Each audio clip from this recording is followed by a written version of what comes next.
This is an acceleration velocity position problem, and this asks to find the velocity function given the acceleration and 2 points of the position.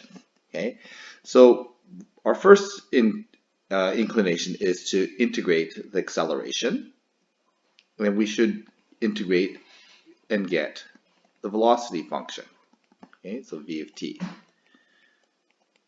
So when we integrate this, we get 20t4 over 4 minus 6t squared over 2, okay, which works out nicely, plus c equals our v of t. Now we could solve for c here if we had a velocity and time pairing, but here we don't. So what we're going to have to end up doing is we're going to have to integrate this again.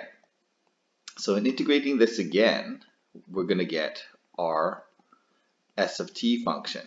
But what we're going to end up doing is we're going to generate another constant. So we're going to end up with two constants. So I'm going to call that one c1.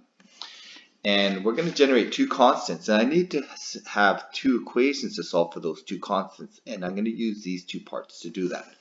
So I'm going to go ahead and do that. So I'm going to integrate this. So this is 5t4. So it becomes 5t to the power 5 over 5. The 5 cancel out. This becomes 3t squared. So this becomes 3t cubed over 3. So the 3's cancel out. The c1 times t plus c2.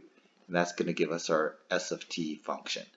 So now we just have to solve for the c1 and c2 by generating a system of equations. So it's t5 minus t cubed plus c1t plus c2 equals s of t. My first equation is going to be generated by plugging in -1. So I get -1 minus -1 minus c1 plus c2 equals, that's equal to 2. Okay, so that's equation 1. I'm going to simplify it because this cancels out. So it's going to be c1, negative c1 plus c2 equals 2. Equation 2, plugging in 1, I get 1 minus 1 plus c1 plus c2 equals 4. Simplifying this becomes c1 plus c2 equals 4.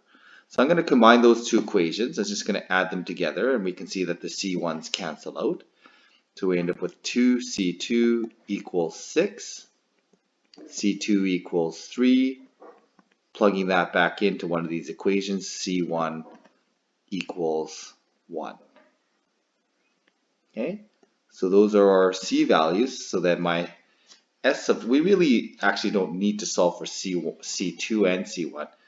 Really, we just need to know c1 because we just need to figure out that v of t function.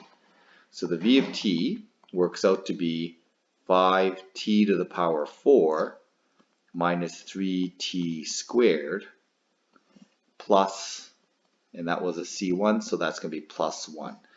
And so that's my velocity equation.